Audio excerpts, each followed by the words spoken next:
Buenas noches. Bueno, vamos a hoy a tocar un tema que es un tema, pues a mí me ha tocado las fibras del corazón porque es sobre el Mesías, es sobre la llegada del Mesías y pues personalmente quiero ser muy franco con ustedes y es que toda mi vida ha estado enmarcada en una creencia y pues la creencia ¿cuál es? La creencia es que creemos en que antes Jesús había llegado y que Jesús era Dios hecho hombre.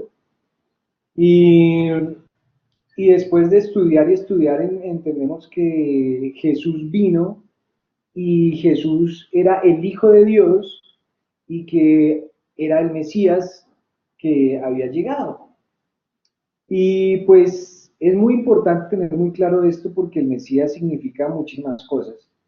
Hoy en día sigo estudiando, sigo inquieto porque definitivamente dentro de este estudio ha sido para mí fundamental conocer los principios y dentro de los principios, los primeros principios que estudiamos, que era que Dios es uno y único y que conceptos tales como división o combinación no le competen a Dios, o sea, eso no aplica para él.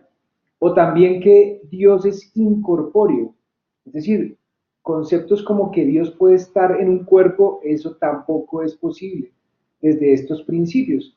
Por tal motivo aquí se abre un espectro grandísimo desde esta línea que estamos estudiando basado en el libro Yo Creo de Simón Chocrón y fundamentado en los 13 principios de la fe de Maimónides, que decodifican toda la Torah, toda la palabra de Dios en 13 principios, que hoy estamos llegando al principio número 11.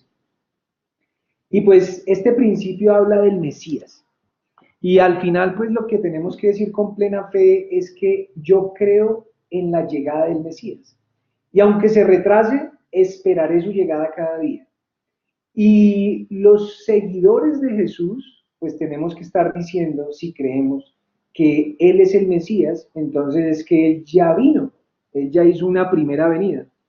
Y lo que estamos esperando que es la segunda venida. Es decir, que yo creo en la llegada del Mesías y en su segunda venida, porque para nosotros el Mesías es Jesús. Pero entonces, ¿qué significa el Mesías? Porque dentro de todo esto yo le pedía a Dios mucho discernimiento y oraba y le decía, Señor, yo quiero entender muy bien lo que significa el Mesías, porque a través de este concepto ha surgido tanta problemática, tanta división en el mundo, tantas doctrinas, tantas creencias. ¿Por qué ha pasado? ¿Por qué has permitido esto, Señor? Porque si bien es cierto, tú lo has permitido, tú has querido que así sea, porque así ha sido, entonces, ¿cuál es el trasfondo detrás de esto? ¿Por qué es un tema tan crítico? Nosotros sabemos, pues, desde el estudio, que todo este concepto del cristianismo nace en el año 70 más o menos después de Cristo y nace dentro del Imperio Romano y ahí es donde empieza a construirse todo lo que es el catolicismo, por eso uno decía antes, yo creo en la Santa Iglesia Católica, Apostólica y Romana, ¿sí? Entonces, porque ahí fue cuando creó la Iglesia Católica y en ese momento nace un concepto que es el concepto de Jesús, pero ahí nace no solamente el concepto de Jesús, sino el concepto de la Trinidad. Jesús, Dios Padre, Dios Hijo y Dios Espíritu Santo. Y ahí empieza a desprenderse toda una tradición impuesta al principio obligatoria o si no muerte, pero que al final logra permear todo el mundo, porque pues hoy en día es la religión con más cantidad de creyentes y de fieles. Y uno, cualquier ciudad que va uno, cualquier pueblo que vamos en nuestro país, por ejemplo, y les aseguro que en la mayoría de países de América, pues uno encuentra una iglesia católica. ¿Y qué pasa más o menos hace unos 600 años? Pues Martín Lutero, que es el que empieza, era un católico, era uno de los sacerdotes de alto nivel alemán, hace como un proceso de protestar por ciertas corrientes, digamos un tema político dentro del mismo catolicismo, y él saca como un protestantismo desde donde empieza a crearse lo que hoy conocemos como cristianismo. Y ese cristianismo, pues finalmente como fue solo una rama que sale del catolicismo, pues al final esta simiente doctrinal es la misma del catolicismo. Es decir, que hay un Dios Padre, un Dios Hijo y un Dios Espíritu Santo. Sin embargo, estas dos pues nacen realmente de lo principal, porque las dos vienen al final, vienen de un árbol y ese árbol es el pueblo judío, es el pueblo de Israel. Al final, pues Jesús era un judío y Jesús era un gran sabio, un gran rabino, y este Jesús, que lo consideramos el Mesías, pues finalmente vino a cumplir la palabra de Dios, o sea, la Torah, donde vienen todos los preceptos, y por eso él decía, yo vine a cumplir la ley más que a quitarla, ¿sí? Vino a cumplirla. Es decir, que detrás de eso empieza a desenredarse muchas cosas porque quiere decir que conceptos tales como ya la ley no nos aplica, como hoy en día se enseñan diferentes denominaciones, o estos preceptos ya no, eso no aplica hoy en día porque es que Dios ya habla de otra forma, es bastante discutible si vamos a la raíz, ¿sí? Y tenemos que ir a la raíz y básicamente lo que hemos buscado en este estudio es tratar de entrar en la raíz. Imagínate el árbol, imagínate las raíces, imagínate que de las raíces sale un tronco, imagínate que del tronco salen ramas y de una rama principal salen otras ramas. Entonces, si uno se va a ver dónde está el cristianismo, en una de las ramas de por acá, que viene de otra rama más grande que es el catolicismo, pero que esta rama viene de una rama más grande que son el pueblo de Israel, que es donde está la raíz y que al final se llama el seno de Abraham, que es el gran patriarca y es el donde todo comenzó del monoteísmo, ¿sí? Entonces aquí estamos llegándonos allá, tratando pues de, con la ayuda de Dios y el Espíritu Santo, de permear. Y esto, hago esta pequeña introducción porque para mí es importante entender esto de dónde viene y por qué aquí se van a hablar temas críticos, porque son temas críticos, porque más que tratar de dejar un debate y tratar de poner duda en los corazones, yo lo que le pido a Dios es que realmente nos permita tener un conocimiento un poco más profundo de qué significa ser un Mesías, porque nos han vendido mucho el cuento de que los judíos van en contra del Mesías o que los judíos mataron a Jesús y entonces los judíos son malos y por eso hoy en día uno dice no me haga la judía y entonces los satanizamos tanto que por eso hemos llegado a extremos como de los nazis y como los holocaustos, porque hemos visto a los judíos como los enemigos, sabiendo que de ahí viene todo. Entonces, fíjense cómo hoy queremos quitar un velo. ¿Y cuál es el velo primero que vamos a quitar? Es que los que más creen y los que más están convencidos de un Mesías son el pueblo judío. Es decir, que los judíos están convencidos de que hay un Salvador y que hay un Mesías. Ese principio es importante porque este principio se refiere justamente a la era mesiánica, una era, un tiempo que se va a vivir, que se va a llamar la era mesiánica. Entonces, debemos creer y estar convencidos completamente de que el Mesías llegará.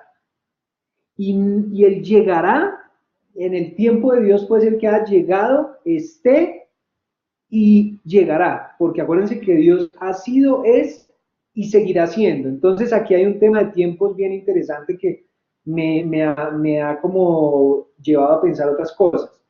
Entonces, nosotros no podemos fijar un tiempo para su llegada, porque hablar de un tiempo para la llegada del Mesías es referirnos a los últimos tiempos. Y acuérdense que hasta el mismo Jesús decía, pero ¿y cuándo va a ser ese último tiempo? Y él decía, no, es que ni solo mi Padre que está en los cielos es el que sabe el último tiempo. Es decir, que nosotros no podemos ni siquiera debemos fijar un tiempo para la llegada del Mesías. Inclusive los sabios dicen que salga el espíritu de aquellos que calculan el fin de los tiempos. O sea, no debemos calcular el fin de los tiempos. Cuando entramos nosotros en este tema, hemos de creer que su honor, el honor del Mesías y su grandeza serán superiores a los de todos los reyes que han habido en la historia de la humanidad. Y aquel que dude sobre esto, o sea, que ese honor y grandeza sea superior al de todos los reyes, o que minimice la categoría del Mesías, pues en últimas está renegando contra la propia palabra de Dios, está renegando contra ella. Este principio también incluye, o sea, al hablar de este tema del Mesías, incluye que un rey de Israel no puede descender más que la dinastía del rey David y de su hijo el rey Salomón. Es decir que de ahí es donde viene el Mesías. Porque aquel que niegue la dinastía del rey Salomón, aquel que niegue esa dinastía que viene del rey David, también reniega contra la palabra de Dios. Entonces aquí hay un punto importante y es que el Mesías viene del rey David. Por eso a Jesús siempre cuando pasaba le dicen, hijo de David, porque pues una de las características fundamentales que está incluida en este principio es que tiene que venir de la dinastía del rey David. La creencia en la venida del Mesías es uno de los fundamentos de la fe judía, como les decía, un fundamento. Por eso está marcado dentro de todos estos 13 principios. Es un fundamento. Por tal motivo que ellos creen y están completamente convencidos de su llegada. Los escritos de la palabra y los escritos de la Torá y todo lo que son la Torá y lo que implican los libros de la Torá tratan ampliamente sobre la llegada de un Salvador, sobre la llegada del Mesías. Y inclusive en la misma palabra, o sea, en la Biblia tú puedes encontrar aquí alusiones completamente claras del Mesías. En Deuteronomio 4, por ejemplo, habla de que el Eterno tu Dios volverá a tu cautiverio y se compadecerá de ti. Y volverá y te reunirá de entre todas las naciones en donde te esparció. Si tu destierro se hallase en los confines del cielo, de allí te reunirá y traerá el Eterno tu Dios a la tierra que heredaron tus patriarcas, es decir, ¿a dónde? A Israel. El anterior versículo contiene todo lo que escriben todo el resto de versículos y todo el resto de los profetas sobre la era mesiánica. ¿Sí? Todo. En fin, ahí lo que habla es que es una era en la cual, como todos sabemos, hay 12 tribus de Israel. ¿Cuáles son las 12 tribus de Israel? Las que vienen de los 12 hijos de Jacob. Y esos 12 hijos de Jacob pasó que se dispersan en todo el mundo, todos los confines de la tierra. Y hay una tribu que se llama la tribu de Jehudá. Y de la tribu de Jehudá, que es uno de los hijos de Jacob, es de donde viene el Mesías. Que es de donde viene, de ahí, de Jehudá, viene el rey David. En Números 24, por ejemplo, dice, anuncia, cuando uno, más que todo, cuando usted analiza el Números 24, ahí habla casi que de dos Mesías. Uno, el rey David. El rey David, ¿qué hizo? Liberó a los judíos en esa época de toda la opresión que tenían en su momento. Pero también habla del segundo Mesías. Y el segundo Mesías es el que salvará al final a todo su pueblo querido, a su pueblo de Israel. Cuando vemos en la palabra de Dios, en Génesis 49, que es cuando Jacob viene y coge a sus 12 hijos y él viene y le da una bendición a cada uno de sus hijos, vayan, les estudien y vean Génesis 49, ahí habla de cada una de las bendiciones que hizo Jacob sobre cada uno de sus hijos, incluyendo a los dos hijos de José. José, el que lo vendieron y llegó a Egipto, ¿tá? Él tuvo dos hijos más, que uno es Benjamín, el otro no me acuerdo el nombre, pero ahí vienen esas 12 tribus. Entonces, específicamente, uno puede tenerse a estudiar la bendición para su hijo Judá, ¿sí? Para Judá, pues Judá. Cuando uno mira la bendición que le hizo Jacob a su hijo Judá, él decía, le puso la mano en la cabeza y le dijo, no se apartará el cetro de Judá hasta que venga Shiloh. Shiloh. ¿Y quién es Shiloh? Pues el Mesías, ¿sí? Entonces aquí es donde está la codificación importante en la palabra. Recuerden que la Torah o la palabra de Dios es un libro totalmente codificado. Y para nosotros entender los mensajes profundos y los mensajes celestiales, tenemos que decodificar. Y en esta decodificación de esta bendición, Shiloh se refiere al Mesías. Es decir, que no se apartará el cetro de Jehudá hasta que venga el Mesías.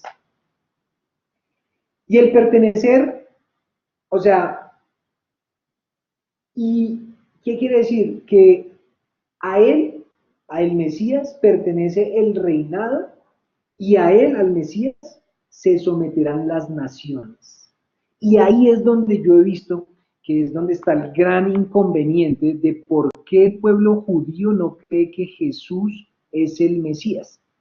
Porque al final ellos lo que dicen es que el Mesías va a someter a todas las naciones. Y Jesús no sometió a todas las naciones. Entonces ahí es donde se abre un poco el panorama y se abre un poco la división. Lo crítico del asunto es que dentro de los que están aquí que creen en Jesús, empiezan a haber también divisiones, porque están los católicos, que fueron los que empezaron a considerar esto, y ellos ya tienen otras adicionales.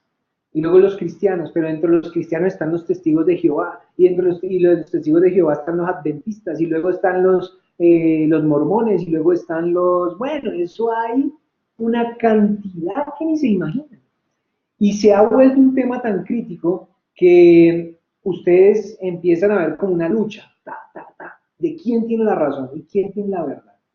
Pero más que lucha de quién tiene la razón y quién tiene la verdad, es quién gana más adeptos, quién gana más adeptos. Y entonces hay una lucha hoy en día por ganar adeptos. Inviten, inviten, traigan invitados. Y entonces, ¿cuál crece más y cuál crece en número más?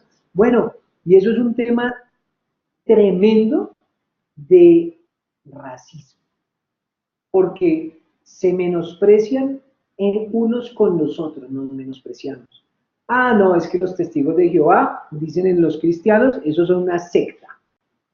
Pero los testigos de Jehová dicen, no, es que los cristianos son, no sé qué. Pero los mormones no sé qué. Pero los que, y todos aquí. O sea, fíjense cómo ha sido el hombre. El hombre hace como unos 50 años dice que está luchando contra el racismo de la piel negra. Pero si ustedes se pueden a ver, todos los domingos es el día donde el racismo se pone en el culmen, porque están los testigos de Jehová hablando contra los cristianos hablando contra los testigos de Jehová, los católicos hablando contra los cristianos hablando contra los católicos, los otros contra los judíos, no sé qué, bla, bla, bla, bla. Y eso es un tema impresionante. ¿Sabe quiénes son los únicos que no están buscando adeptos y que no están buscando convencer a nadie y que no están buscando a nadie que se vuelva hacia ellos y que crean en eso? Los judíos. Es más, usted no puede decir, yo voy a ir y me voy a volver judío porque creo que yo no soy judío. No. Acuérdense la enseñanza que vimos la vez pasada. Para usted ser judío, uno, tiene que tener una mamá judía, o dos, tiene que hacer un proceso de conversión al judaísmo. Y tenemos el tercero, que es a través de Yeshua, a través de Jesús, que es creer en el Mesías. Porque yo sé que si creo en el Mesías, yo a partir de creer en él, entro al seno de Abraham y me injerto en el pueblo de Israel, en el pueblo judío. Pero bueno, ese es tema aparte. Ahí quería contarles un poquito de dónde yo analizo que viene un poco esa división que encontramos hoy en términos de creencias y doctrinas, que lo que hacen es dividirnos y que por ahí no va la vaina, porque si nos están dividiendo, no es por ahí. Encontramos en la palabra, en la Biblia, muchos lugares donde hace referencia al fin de los tiempos, ¿sí? ¿Se han escuchado? El fin de los tiempos. Jacob, antes de morir, intentó comunicar a sus hijos sobre el fin de los tiempos.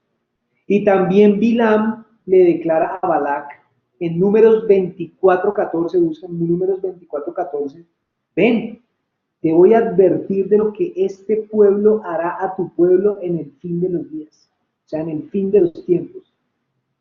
Y algo que es dentro de la palabra de Dios, una alocución de Moisés que cuando se dirige al pueblo de Israel y estaba a punto también de morir, dicen, en tu aprieto, y bueno, dicen más cosas, al fin de los días, o sea, al fin de los tiempos, volverás al eterno tu Dios.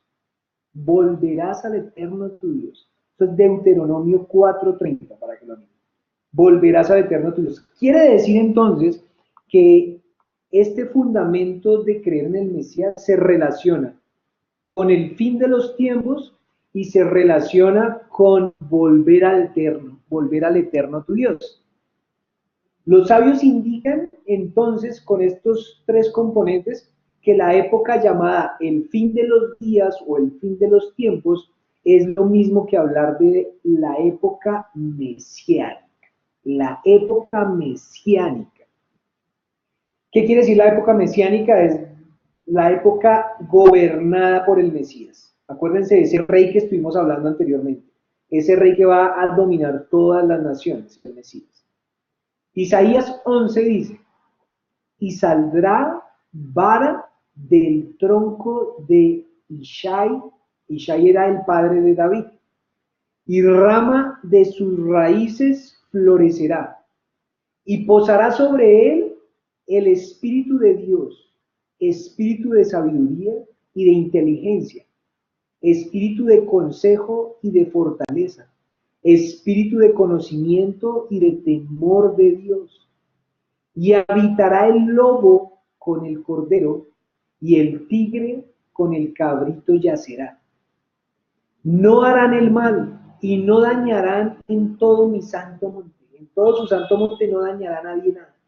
Porque se llenará la tierra, mucha atención, se llenará la tierra de conocimiento de Dios como las aguas cubren el mar. O sea, miren tan hermoso lo que están hablando aquí el profeta Isaías de la era mesiánica. Entonces, aquí vamos, dicen por eso cuando los sabios analizan esto y más temas que hay en la Torá, eso quiere decir que vamos a estar más o menos unos 1000 años estudiando la palabra de Dios con el Mesías. Nos va a estar enseñando directamente 1000 años. O sea, lo que podemos llegar a conocer, los más estudios es nada. Pero entonces aquí hay una pregunta importante y es sobre la que a veces a uno tiene aquí un tema importante. Le pido al Padre Santo, Señor, que nos ilumine, que el Santo Espíritu descienda, Padre, para que no con el fin de crear dudas, Señor, en los corazones de las personas, sino con el fin de que haya un conocimiento importante, una semilla que nazca en nuestro corazón, Padre, que lo que aquí digamos, Padre, realmente venga de ti, Señor. Hay una pregunta importante y es, ¿el Mesías es una persona? ¿El Mesías es una persona nacida de un papá y de una mamá? O sea, de dos personas. Esa es una pregunta importante. Y la respuesta es que efectivamente el Mesías es una persona. Y efectivamente es una persona nacida de padre y madre. ¿Por qué? Pues porque la palabra misma lo dice. ¿Y por qué? Pues porque precisamente tiene que ser un descendiente directo del rey David. Y para que eso venga de descendencia es como un árbol genealógico. Entonces, para que eso se dé, pues obviamente viene, es una persona y es nacida de dos personas. Entonces, si es una persona, ¿cómo se entiende que haya que esperarlo? Cuando es posible que aún no haya nacido o que nació y ya murió. ¿Cómo es posible? Los libros de la Torá, los libros de la palabra de Dios hablan de dos tiempos posibles para la venida del Mesías. Hay un tiempo que le dicen que es el tiempo más rápido, el tiempo más temprano, y ese tiempo depende del arrepentimiento o la teshuvá. Es decir, que en el momento en que su pueblo Israel merezca la venida del Mesías, la llegada del Mesías será inminente, sin importar la fecha y el tiempo, nada. Porque ya todo el arrepentimiento hubo una transformación en los corazones de su pueblo y el Mesías llega. Pero hay otro tiempo que es el tiempo tardío. Y este se refiere a los últimos días. Y básicamente cuando uno habla de ese otro tiempo, esta es como una fecha límite fijada por el Creador mismo. Hay una fecha límite que dicen hasta aquí llegamos, que era la que decía Jesús que solo Dios conoce. O sea, es independiente del mérito del pueblo. O sea, tengan mérito o no tengan mérito, llega la fecha límite. Esta fecha límite se denomina la fecha límite oculta. Está oculta porque solo la conoce Dios. Y entonces, aquí hay un componente importante que pues voy a seguir masticándolo dentro de este estudio, te pido que lo sigas masticando tú también, pero como es una persona y nace y uno no sabe el tema en qué momento es, Pues los grandes sabios dicen que cada generación, en cada generación de la historia de la humanidad, en cada generación nace una persona de la simiente de Yehudá, es decir, de la simiente del rey David, que es apto para ser el Mesías de Israel. Cada generación está naciendo una persona apta para ser el Mesías de Israel. O sea, una persona santa, pura, mejor dicho, de un nivel tremendo. Todo, así como nació Jesús. Cuando llegue el momento, Dios se le va a revelar a esta persona y lo va a enviar. Y le va a decir, tú eres el Mesías, ve y haz tu labor. En ese momento que él se le aparece, entonces será cuando Dios posará sobre él el espíritu mesiánico.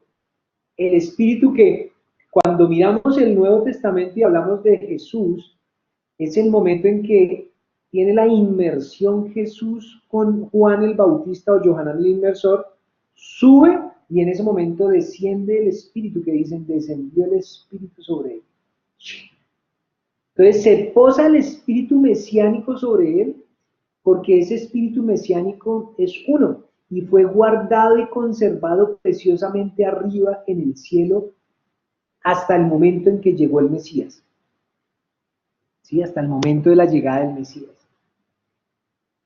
Entonces, quiere decir que este Mesías en potencia que hay en cada generación sabe que es la persona indicada solo en el momento en que se lo revela Dios. Es decir, que él nunca lo sabe. O sea, la persona indicada nunca sabe que es el Mesías. Él lo desconoce completamente. Es como el paralelo que uno puede hacer con Moisés. Recuerden que Moisés, imagínense que Moisés sabe cuántos años tenía cuando se le revela a Dios. 80, es más, no había cumplido la edad de 80, ya había cumplido la edad de 80 años y él ni idea de que él iba a ser el liberador del pueblo de Israel de Egipto. Él ni idea, ni enterado. Incluso todos sabemos, según la historia, que cuando Dios se le aparece en la zarza ardiente y le dice, oye, tú vas a liberar a mi pueblo de Egipto. Moisés le dice, no, qué pena, pero yo no soy ese. Es más, yo soy tartamudo. Es más, yo no voy a asumir eso. O sea, él rehusó asumir tal misión. Lo mismo sucede con el Mesías. Lo mismo sucede con el Mesías. El Mesías es entonces aquella persona que pondrá fin a nuestros pequeños y grandes problemas, porque esa es otra de las diferencias que existe entre la creencia judía y la creencia cristiana. ¿Será el Mesías el que pondrá fin a nuestros pequeños y grandes problemas? Pues, o sea, la palabra lo que dice al respecto es que a menudo, no, más que mirar la palabra, cuando miramos la relación que existe entre el deseo de que llegue el Mesías y las dificultades de una persona, nosotros encontramos que el deseo de que venga el Mesías aumenta en función de que aumentan las dificultades que el hombre encuentra en la vida. Es decir, quien sufre más tiene el deseo de esperarlo con más intensidad al Mesías. Pero quien vive mejor y vive con tranquilidad, con comodidades, pues no le agrada la idea, porque pues él dice que no quiere perder ese confort tan delicioso, ese placer de la vida. Entonces, por tal motivo, hablar de que la llegada del Mesías se relacione con los problemas y que le ponga fin a los problemas no es lo más importante, pero sí está relacionado con esto. Sí se pone fin a todos estos problemas, pero su llegada realmente contiene un ingrediente muchísimo más profundo. ¿Cuál es este ingrediente más profundo de la venida del Mesías? Pues resulta que esto viene desde los orígenes de la formación del pueblo judío. ¿Sí? Cuando le hablan de todas estas promesas al pueblo judío, a los patriarcas, y dicen que, y vosotros seréis para mí un reino de sacerdotes y una nación santa. Un pueblo de sacerdotes y una nación santa. Aquí hay un componente que no quiero entrarlo en debate ni en discusión, y de pronto si me lo preguntan es posible que no tenga yo la respuesta y yo también lo estoy masticando, porque es que cuando uno lee esta palabra de un reino de sacerdotes y una nación santa, no están hablando de toda la humanidad. Lastimosamente ahí Dios está hablando de una nación. no de toda la humanidad. Luego esta promesa es para una nación. ¿Cuál es la promesa? Seréis un reino de sacerdotes y una nación santa. Entonces, sacerdotes es qué? Pues que tienen que guiar al mundo hacia el conocimiento de Dios. Esa nación es la que guía al mundo hacia el conocimiento del Eterno, hacia el conocimiento de lo divino. Entonces, empezamos ahí a entender conceptos de ese proceso espiritual y ese componente de santidad demasiado importante previo a la llegada del Mesías. La inteligencia divina ha establecido un límite, según los sabios, y el límite son 6.000 años. Y eso es como 6, porque en 6 días hizo la creación, porque 6 y antes de que llegue el día 7 o el año 7.000, ahí terminan los 6.000, esto que estamos viviendo, y empieza la era mesiánica. Es decir, que nosotros tendríamos hasta el año 6.000 como fecha límite para que los hombres o para que la humanidad pueda obrar y esforzarse para obtener la perfección, que es lo que tú estás haciendo aquí, lo que estamos haciendo y buscando. La perfección, perfeccionarnos, perfeccionarnos. Porque es que también nos han dado un tema, un concepto de que con la venida de Jesús nosotros ya no necesitamos perfeccionarnos. Porque pues ya vino Jesús y pues ya por gracia hacemos que para que nadie se jacte y entonces todos somos salvos. No, el tema es que los que creemos en Jesús entramos en el seno de Abraham y ahí sí que nos tenemos que comprometer a cumplir con toda la palabra y a perfeccionarnos cada vez más antes de su segunda llegada o de la llegada del Mesías del pueblo judío. La primera llegada para uno y la segunda para los otros. Entonces tenemos que esforzarnos para que llegue ese momento porque después en la era mesiánica se van a quitar a cada hombre la mala inclinación, esa mala inclinación con la que luchamos todos los días, esa mala inclinación que nos hace enojar, esa mala inclinación que nos hace ir por los vicios, esa mala inclinación que nos hace cometer adulterio, esa mala inclinación que nos hace decir mentiras, esa mala inclinación que nos hace matar. Eso en la era mesiánica se retira del ser humano y queda solamente la buena inclinación. Entonces nosotros vamos a obrar ya naturalmente con todo lo bueno. Es decir, que los méritos solamente los podemos alcanzar en este momento, que tenemos mala y buena inclinación y que podemos luchar para vencerla. Cuando ya no la saquen, ahí quedamos. El que se ranqueó, haga cuenta un ranking. El que quedó bien ranqueado le va a ir muy bien en la era mesiánica, va a disfrutar. Todos van a disfrutar, pero va a disfrutar más el que tiene más mérito. El Mesías será la persona que llevará al mundo a un reconocimiento del Creador. Y ese es uno de los principales objetivos del Mesías. Es un objetivo supremamente clave porque ese objetivo nos habla de que al final todos van a llegar a Él.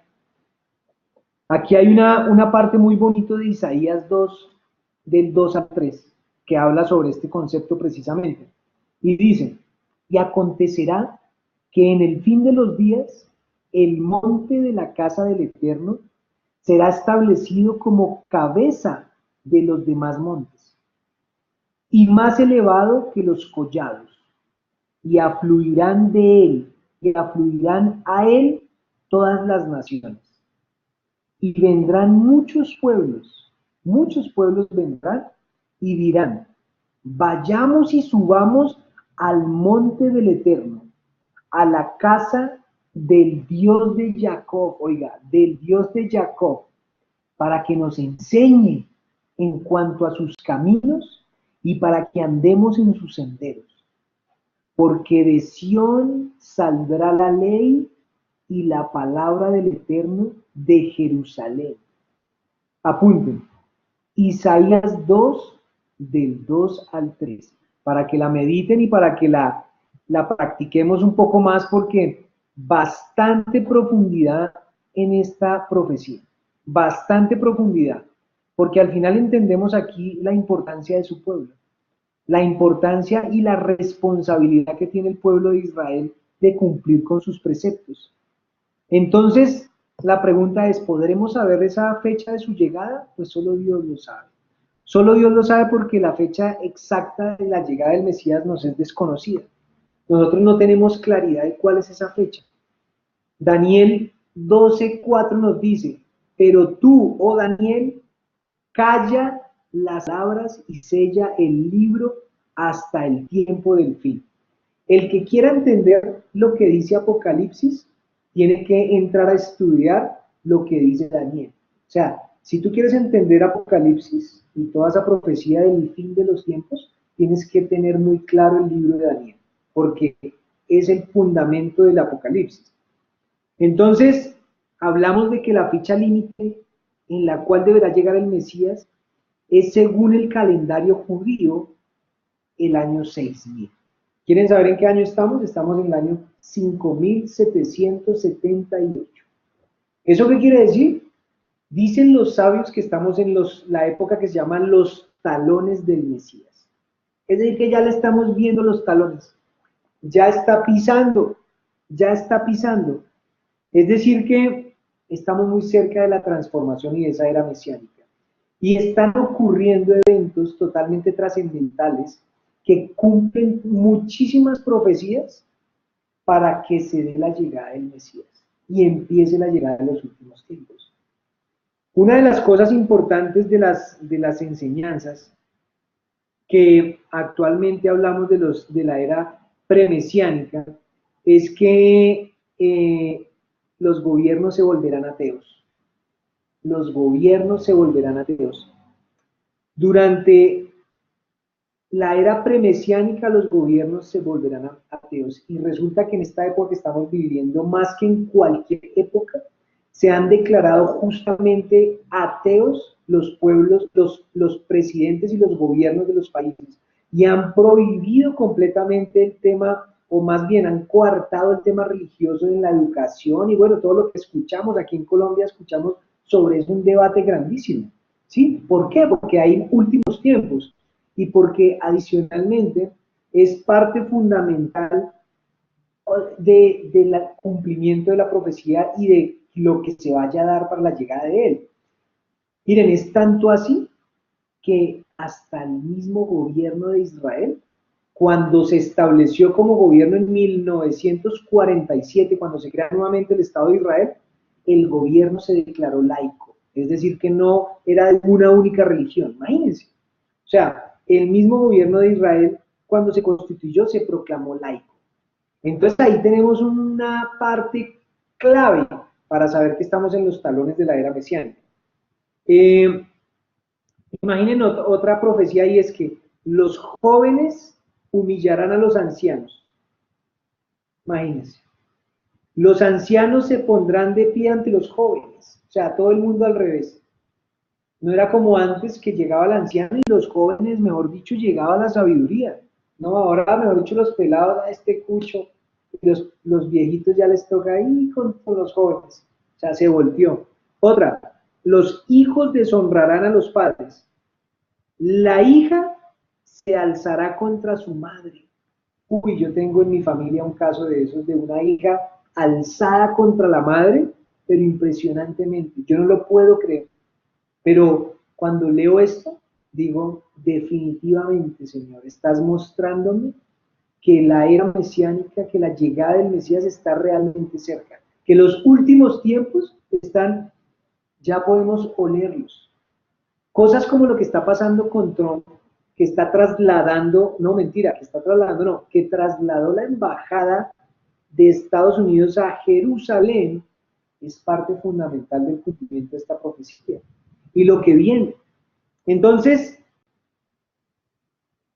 imagínense que dice que la cara de la generación será como la cara de un perro. La generación previa a la llegada del Mesías tendrá cara como la cara de un perro. ¿Qué significa eso? Que al igual que un perro, no se avergüenza de otro perro. Así las personas se comportarán sin inhibiciones ante los otros. Es decir, no hay vergüenza. Y pues ya vemos que no hay vergüenza. ¿Sí? O sea, ya vemos lo que pasa en el tema de hombre con hombre, mujer con mujer, me vale cinco, ya políticos, ya eso hasta gobiernan, ya, mejor dicho, hacen políticas para el resto de las familias sabiendo que yo soy la esposa de la otra y la no, o sea, es una inhibición total, por eso dice cara de perros. Y pues, ¿quién pensaría hace unas décadas que se llegaría a una depravación moral como la reinante ahora. Nadie, nadie, nadie, nadie. Resulta entonces que hay un punto aquí que me causa muchísima atención y con el cual quiero empezar a redondear este tema. Viene desde Deuteronomio 30. Dice que hemos de esforzarnos en elevarnos espiritualmente mientras el Mesías no haya llegado. Debemos esforzarnos. Y por eso yo vivo tan feliz de que tú estés aquí estudiando y esforzándote. Porque digo, wow, son más almas. Y son las familias de estas almas que están aquí aprendiendo y estudiando y que están esforzándose porque este principio lo confirma. Hemos de esforzarnos en elevarnos espiritualmente mientras el Mesías no haya llegado. Mientras no haya llegado. Miren, Deuteronomio 30 explica que durante la época mesiánica el instinto del mal, fue lo que les explicaba, será extraído del hombre y entonces, ¿qué pasa? Este tendrá naturalmente que escoger el bien. Ya no es un esfuerzo, ya no tenemos que esforzarnos por aprender ni actuar bien. La lucha interna desaparecerá entonces en esa era mesiánica. La lucha interna que tú tienes hoy por cómo ya no me enojo con mi hijo, por cómo yo hoy no hablo mal, por cómo yo guardo mis ojos, bueno, cada uno tiene una lucha con el alcohol, con, bueno, la pornografía. Esa lucha se acaba. La lucha interna desaparece. Y los actos buenos que se realizan en esos días, ¿sabe qué es lo que pasa? Carecerán de mérito. Ya no van a tener mérito los actos buenos. Y esto me causó a mí mucho impacto porque quiere decir que entonces yo tengo la posibilidad todavía de ganar más méritos, porque en este momento los actos buenos tienen mérito, tienen mérito. ¿Y por qué es importante? Porque al final, al final, como en esos días carecerán de mérito, pues ese mérito es el que yo necesito para ser recompensado. Y la recompensa se deriva de ¿dónde? Del libre albedrío, que era el tema que hablábamos del principio anterior. Es decir, que nosotros aquí tenemos una posibilidad muy grande porque dice, lo que sucederá es que la presencia del Creador será algo evidente y palpable, como afirman los escritos, pues se llenará la tierra de conocimiento de Dios como las aguas del mar, y no enseñarán más cada cual a su compañero. Esto, señoras y señores, se acabará. Ya aquí no hay nadie enseñándole algo, y no enseñarán más nada a su compañero, ni le dirán, conoce de Dios. Nadie le tendrá que decir a uno, conoced a Dios, porque todos me conocerán. Todos conocerán a Dios. Desde el menor de ellos, o sea, el del nivel espiritual más bajo por allá en el piso, hasta el mayor. Jeremías 31-33 para que lo quieran profundizar. Es decir, que esta era mesiánica y esta venida del Mesías es supremamente importante para nosotros poder entrar en ese anhelo de nuestra alma, ese anhelo de tener una vida conectada con Él, de ser uno con Él. Pero lo más hermoso es también saber que cada momento del día, cada momento de tu vida es un momento oportuno para esa llegada. Que así haya un límite, tú tienes la posibilidad de poder ser uno con el Creador. Tú tienes la posibilidad de conectar y esforzarte por utilizar ese libre albedrío en hacer cosas buenas, que tienen mérito y que hacen que la presencia de Dios se revele en este mundo.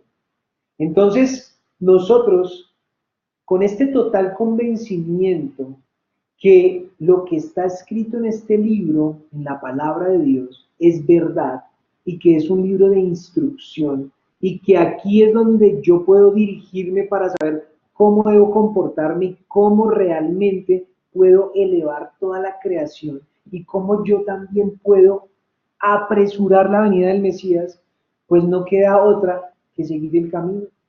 Porque al final todos vamos a llegar a Dios, pero unos abajo y otros arriba.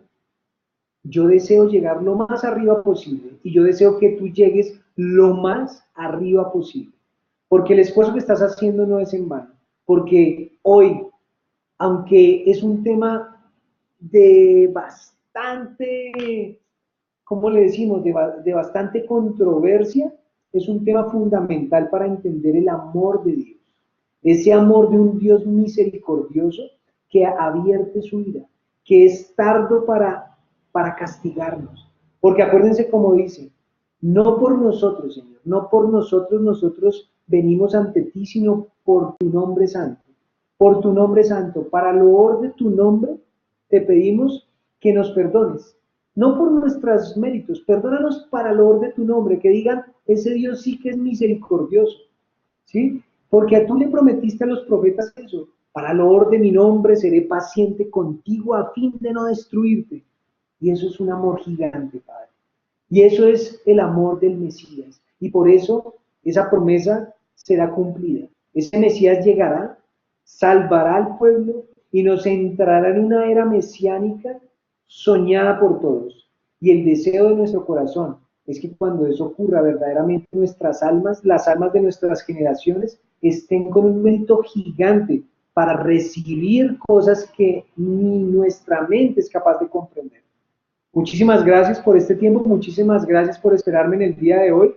Que Dios nos acompañe y que el Espíritu de Dios verdaderamente les dé discernimiento, nos dé discernimiento para comprender aún más estos conceptos que sé que nos generan bastantes preguntas y bastantes cuestionamientos. Feliz noche.